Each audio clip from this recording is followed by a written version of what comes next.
Vamos a conversar hoy en tu espacio desde el aula sobre lo que es el aprendizaje y la enseñanza visto desde la psicología escolar o la psicología educativa.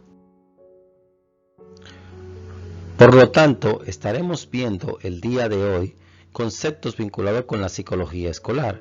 Asimismo, vamos a ver las relaciones profesor-alumno y la explicación que da la psicología escolar. De igual manera, nos vamos a adentrar en lo que es una buena enseñanza apoyada en ciertas investigaciones hechas por profesionales de esta área aplicada de la psicología. Lo mismo, vamos a ver cómo se ha construido el rol de la psicología escolar o educativa, igualmente el rol del psicólogo escolar o educativo. Pero de la misma manera vamos a ver la respuesta que dan los psicólogos escolares a través de la investigación a los fenómenos que se presentan en las comunidades educativas y sobre todo en el aula. De igual forma, ¿en qué tipo de investigaciones se apoyan ellos para dar respuesta a todo su trabajo dentro de las comunidades educativas? Se ha generado un conjunto de acepciones en torno a lo que es la psicología escolar o la psicología educativa, pero nosotros en este espacio la vamos a asumir como el estudio del desarrollo, el aprendizaje y la motivación dentro y fuera de las comunidades educativas. Todo esto vinculado con el fin último que tiene toda comunidad educativa, que es la enseñanza, o sea, la enseñanza para que los sujetos puedan alcanzar determinado tipo de aprendizaje.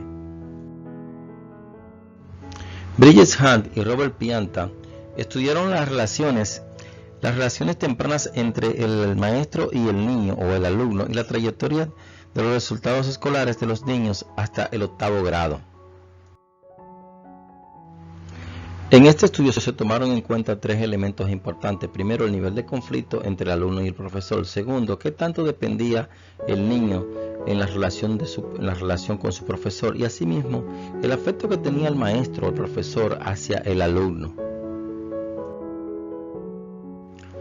De manera que en el estudio se concluyó que la calidad de la relación entre el profesor y el alumno en el jardín de niños predecía varios resultados académicos y conductuales hasta el 8º grado, no más allá, especialmente en el caso de aquellos estudiantes que tienen altos niveles de problemas conductuales.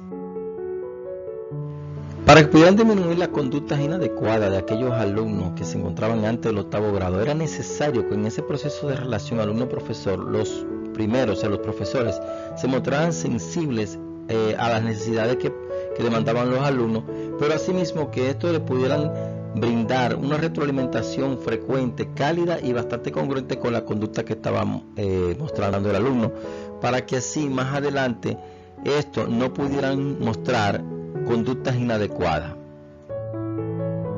Por otro lado, Pianta y colaboradores estudiaron el efecto del aula en las trayectorias del rendimiento de los niños en la escuela primaria.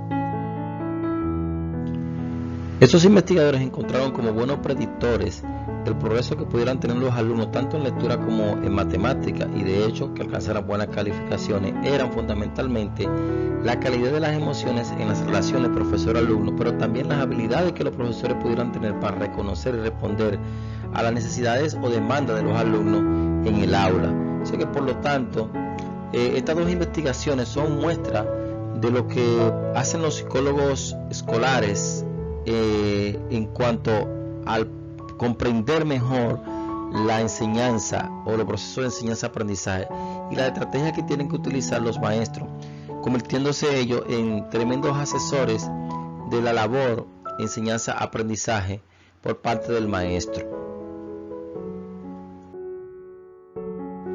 A menudo nos preguntamos qué es una buena enseñanza o cuándo estamos frente a una buena enseñanza. Bueno, desde la psicología escolar o psicología educativa se han formulado varias investigaciones y estas han arrojado entonces algunas características o elementos que son particulares de lo que pudiéramos considerar desde este marco del saber una buena enseñanza. Primero tenemos que el maestro tiene que asumir la enseñanza como una forma de vida, o sea, aquí esto está muy implicado con lo vocacional, que para él sea de gustoso o de gusto dedicarse a la enseñanza. Segundo, que esté interesado en el desarrollo social y emocional de los alumnos y que sean responsables y justos, o sea, que no solamente se interese por transmitir conocimiento, sino que se interese por otros aspectos que tienen que ver con la formación integral del individuo o el sujeto o el alumno. Tercero, que el profesor sea incluyente, o sea, que el profesor atienda a las necesidades específicas de aprendizaje educativo, tomando en cuenta los alumnos que tienen dificultades de tipo genética o de tipo conductual o de tipo sociales, o sea, y que le dé un tratamiento muy personalizado, muy especial, que no lo vea en términos generales, sino que procure enseñarle en términos de las capacidades que el alumno pueda tener y hasta dónde pueda aprender. Asimismo, un cuarto elemento es que el profesor se convierta en guía de sugerencias claras y personalizadas, o sea, que el profesor sea capaz de ser oportuno al momento de sugerirle al alumno y de hacerlo de manera muy personalizada, tomando en cuenta las diferencias individuales. Y por último, una enseñanza que dé el maestro, pero que sea reflexiva, no que sea una transmisión de conocimiento frío, sino que lo contextualice en función de la realidad que esté viviendo el alumno en su comunidad, en su país o en el mundo, o lo que esté ocurriendo en ese momento. En este caso, una pandemia, una guerra, avance de la tecnología. O sea, que lo que el alumno está aprendiendo no solamente sea el dato, sino que sea algo que le transforme y que le dé una visión más holística, más analítica y más profunda de su realidad inmediata. ¿Cómo se ha ido construyendo el rol de la psicología escolar o psicología educativa? Bueno, desde la antigüedad, o sea, desde la época de Platón y Aristóteles, ya se hablaba de alguna manera de elementos que hoy son propios de la psicología escolar. Por ejemplo, el papel que juega el profesor en la enseñanza. Asimismo, la relación que existe entre el maestro y el discípulo ya eran temas de Platón y de Aristóteles. Lo mismo de alguna manera de Sócrates también. Los métodos que se empleaban para la enseñanza, fíjense, cada uno de ellos utilizaba un método muy particular. La naturaleza y el orden del aprendizaje que podrá tener en aquel momento el discípulo, y también el papel del efecto en el aprendizaje, o sea, qué papel juega la información que se da y la forma en que se da la información en que el sujeto pueda aprender o no. O sea que desde la antigüedad ya se sentaban bases para lo que hoy conocemos como la psicología educativa o la psicología escolar. Pero ya para finales del siglo XIX, pudiéramos decir así, o sea, ya en la última década del siglo XIX, aparece William James, que pudiéramos decir que no solamente como filósofo, sino como psicólogo funcionalista, sería el primer psicólogo estadounidense, ¿verdad? Este psicólogo ya dictaba algunas conferencias para profesores denominadas, y esto es interesante, pláticas de psicología para profesores. O sea, esta actividad era como una especie de asesoría, que es lo que hacen hoy los psicólogos escolares con los profesores, o sea que ya se sentaba un rol importante de la psicología educativa o escolar. Stanley Hart, considerado por muchos el padre de la psicología del desarrollo, también aportaba al rol de lo que hoy consideramos como psicología escolar, y aquí más bien a esa actividad que procuran en los estudios que se hacen y en la práctica los psicólogos escolares o psicólogos educativos, y es comprender cómo el niño aprende, y él lo expresaba a través en su tesis doctoral, cuando él planteaba la manera en que los niños entienden el mundo, y también, asimismo arengaba o animaba a los profesores a que pudieran realizar observaciones detalladas para estudiar el desarrollo de los alumnos, o sea, cómo se desarrollaba el alumno en su ambiente educativo. O sea, aquí tenemos un rol importante de la psicología escolar o educativa, que es comprender cómo el niño internaliza el aprendizaje, pero también que el profesor sea capaz de observar cómo se va dando el aprendizaje en el proceso que él dirige de la enseñanza. Otro rol importante de la psicología escolar al día de hoy, o psicología educativa, lo encontramos en los planteamientos de Thorndike. Pero ¿qué hizo él? Él cambió el salón de clase, ¿verdad?, por un laboratorio.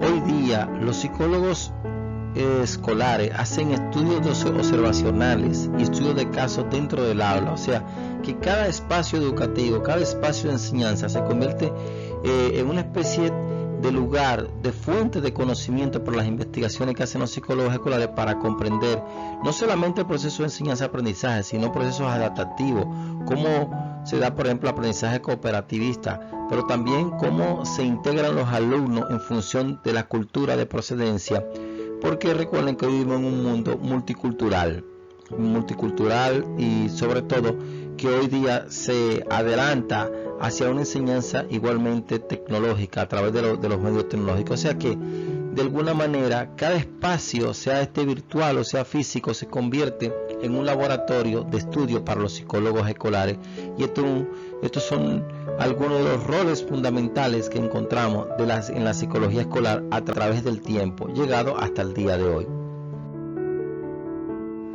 Lo que pudiéramos considerar en esta generación, o sea, a partir de 1940, como pudiéramos decir más bien roles fundamentales actuales de la psicología escolar que se le añadieron a lo que ya hemos señalado, podemos encontrar que en la década del 40 al 50, la psicología educativa, psicología escolar se concentró en entender básicamente las diferencias individuales, las evaluaciones y las conductas de aprendizaje de los alumnos.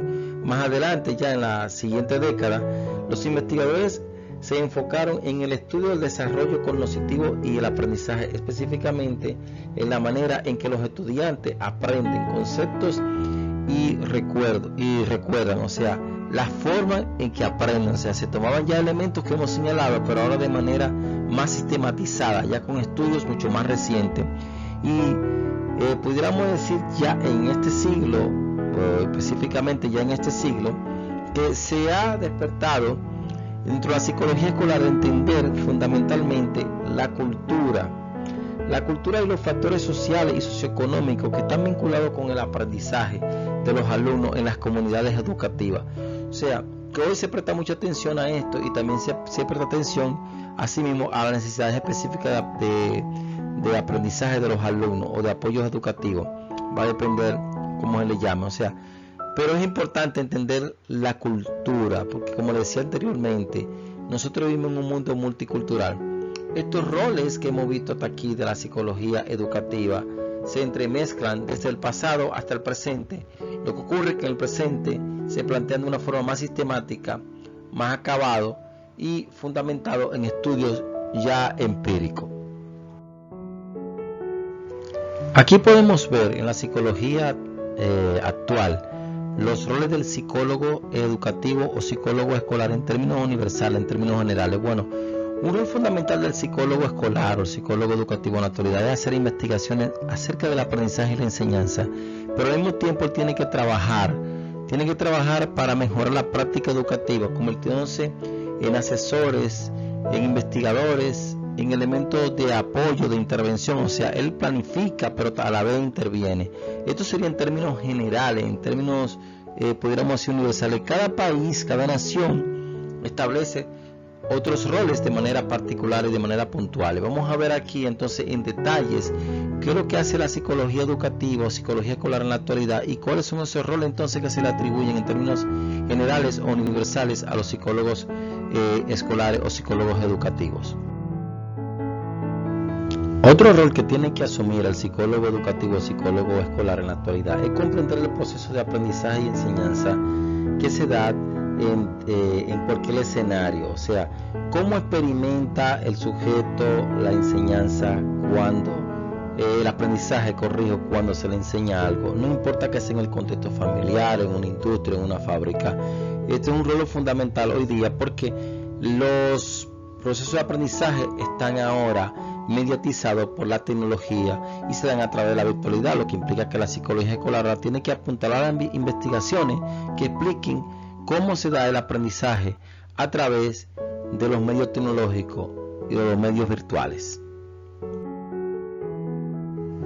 Un último rol universal que le podemos atribuir al psicólogo escolar en el contexto de la psicología educativa escolar en la actualidad es el hecho de estudiar a profundidad el desarrollo de los niños y los adolescentes en el contexto educativo en el cual se encuentren.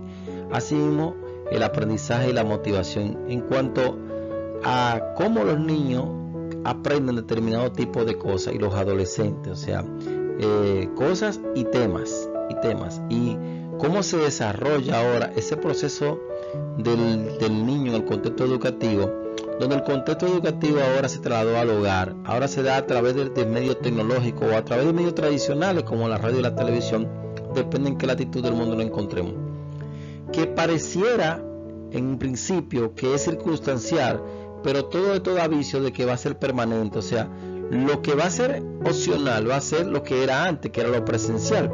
O sea, que toda una generación se va a mover hacia una enseñanza virtual. Por lo tanto, los psicólogos educativos tienen que enfocarse entonces en ver qué tan motivados están los alumnos para aprender a través de estos medios, pero también los profesores para enseñar a través de estos medios, ver la diferencia de edades, las diferencias generacionales en el caso de los maestros, y todo esto implica un reto muy importante para el psicólogo escolar y en conclusión para la psicología educativa y escolar. O sea, este es un rol muy actual, muy fundamental, que tiene que ser asumido por todo aquel que haga psicología escolar en la actualidad. Frente a problemáticas que parecen comunes o cotidianas en el ámbito educativo, ¿qué tipo de respuesta da la psicología escolar a situaciones fundamentales que se dan en las comunidades educativas y a las nuevas situaciones que tienen que enfrentar las comunidades educativas? Aquí vamos a presentar dos situaciones y hay mucho más. Ahora, ¿cómo los psicólogos escolares o educativos han respondido desde sus investigaciones? Tenemos esta primera que pareciera simple y pareciera tener respuesta obvia, pero no sería tan obvia si nos fundamentamos en lo que son los resultados de las investigaciones. Por ejemplo, ¿cómo toma un niño el turno? Y aquí tenemos la pregunta, bueno, en la escuela primaria, ¿qué método debería utilizar un profesor al seleccionar a los estudiantes que van a participar en una clase de lectura? En el caso de la clase de lectura, estos investigadores entonces encontraron y dan respuesta de alguna manera a esto. Por ejemplo, este estudio reveló que colocar a los niños formando un círculo, ¿verdad?, y avanzar en orden alrededor de este para dar a cada niño la oportunidad de leer generó un mejor rendimiento general que elegir a los alumnos en forma aleatoria. Observen bien que aquí lo que se está presentando es lo siguiente. El problema no es colocarlo en círculo, no. La clave y la respuesta es que todos los niños tienen que tener un turno en la clase. O sea, si a cada alumno se le da un turno en la clase, entonces hay mayor probabilidad de que se dé el aprendizaje y que él tenga éxito. Y que no que se dé al azar, sino yo tengo 20 niños y todos tienen que participar. Yo tengo 20 jóvenes o 20 adultos y los 20 tienen que participar en algún momento de la clase. O sea, que si le damos a todas oportunidades hay mayor probabilidad de aprendizaje. Y pareciera simple, pero el hecho de dar un turno hace que el sujeto se interese más por estar conectado con lo que se está enseñando en el salón de clases, sea este presencial o sea este virtual. A otra pregunta que los psicólogos escolares le han encontrado respuesta de sus investigaciones es a la siguiente. Bueno, ¿cuándo el profesor debe ayudar o debe colaborar con un niño de bajo rendimiento mientras él realiza o no realiza una clase? Podría ser en otras situaciones. Bueno, ocurre lo siguiente, que hay que ser cuidadoso al momento de ayudar a un alumno. Bueno, por lo siguiente, y es porque el alumno puede creer que él es incapaz de hacerlo, pero puede que le falte motivación, y él simplemente el profesor lo que va a hacer es empujarlo un poquito a que él alcance esa motivación necesaria y no que carezca de la capacidad. Pero igualmente él puede carecer de la capacidad y el profesor lo ayudaría a que alcance esa destreza, esas habilidades necesarias para responder a las tareas, y en conclusión, una vez responde, pues entonces adquiere el conocimiento y adquirido el aprendizaje. De manera que esta investigadora, Sandra Graham, encontró que cuando los profesores ofrecían ayuda antes de que los estudiantes le solicitaran, ¿verdad?, es más probable, ¿verdad?, no siempre es así, que estos y quienes observan la situación concluyan que la persona que recibe la ayuda no tiene la capacidad para lograr el éxito. o que simplemente él carece de esa capacidad y como carece de esa capacidad, pues yo lo estoy ayudando. No, los maestros muchas veces ayudamos porque queremos empujar a los niños, porque nos identificamos con los niños, porque entendemos que es necesario, porque entendemos que es parte de nuestra labor. Por eso vuelvo y repito, hay que ser cuidadoso, porque aún el propio sujeto que se está ayudando puede percibir que él carece de capacidad y uno se convierte en una especie de muleta. Pero sí hay que colaborar y sí hay que ayudar a los niños que muestran alguna deficiencia o poco interés por el aprendizaje. La psicología escolar, como un área aplicada de la psicología, hace uso de diferentes tipos de investigación, métodos y técnicas para encontrar respuesta al comportamiento humano, pero en este caso en el ámbito educativo, o sea, dentro de las comunidades educativas. Y uno de esos estudios son los estudios descriptivos. Los estudios descriptivos se dan por lo general en el salón de clase, en la comunidad educativa, donde se intenta describir de manera vívida lo que ocurre en un salón de clase, por ejemplo, para poder entender el proceso de manera más acabada. Se utilizan, por ejemplo, estudios de casos, se hacen estudios de casos y se describen de manera a profundidad, o se usa la etnografía o la observación participante, donde el investigador se integra a la clase para ver el proceso de enseñanza-aprendizaje, tanto desde la perspectiva del maestro como desde la perspectiva del alumno. Y así, con esas descripciones, se intenta explicar un fenómeno. Oiga bien, explicar, no establecer relación de causa y efecto, sino explicar qué está ocurriendo en ese momento de manera particular. Los estudios correlacionales utilizados por los psicólogos escolares no intentan tampoco establecer relación de causa y efecto, pero intentan ver cómo una variable está incidiendo sobre otra en alguna dirección, en una dirección positiva o en una dirección negativa, por lo que una relación es simplemente un número que nos va a indicar la fuerza o la dirección de una relación entre dos sucesos o mediciones. Por ejemplo, las correlaciones van a ir desde 1 hacia -1. Si está más cerca de 1 o -1, quiere decir que hay una correlación fuerte. Por lo tanto, los psicólogos educativos van a identificar esas correlaciones para realizar predicciones acerca de los sucesos importantes que ocurren dentro de las comunidades educativas. Por ejemplo, ¿qué correlación existe entre el hecho de que un profesor utilice un tipo de disciplina en el salón de clase y el rendimiento de los alumnos, por ejemplo? ¿O qué relación hay en el hecho de que se incluyan sujetos de diferentes grupos culturales o diferentes en un salón de clase y la condición de convivencia dentro del salón de clase o dentro de la comunidad educativa? O sea, simplemente se buscan correlaciones para poder explicar fenómenos y establecer estrategias que permitan corregir o continuar haciendo las cosas si se están haciendo bien y tomarlo como un modelo. Asimismo, están los estudios experimentales. Estos sí intentan establecer relación de causa y efecto. O sea, esto le permite al psicólogo ver más allá de lo que está observando, porque quiere establecer relación de causa y efecto. Por ejemplo, un profesor, un psicólogo, quiere ver qué método de enseñanza es más efectivo para niños que tienen deficiencia de aprendizaje.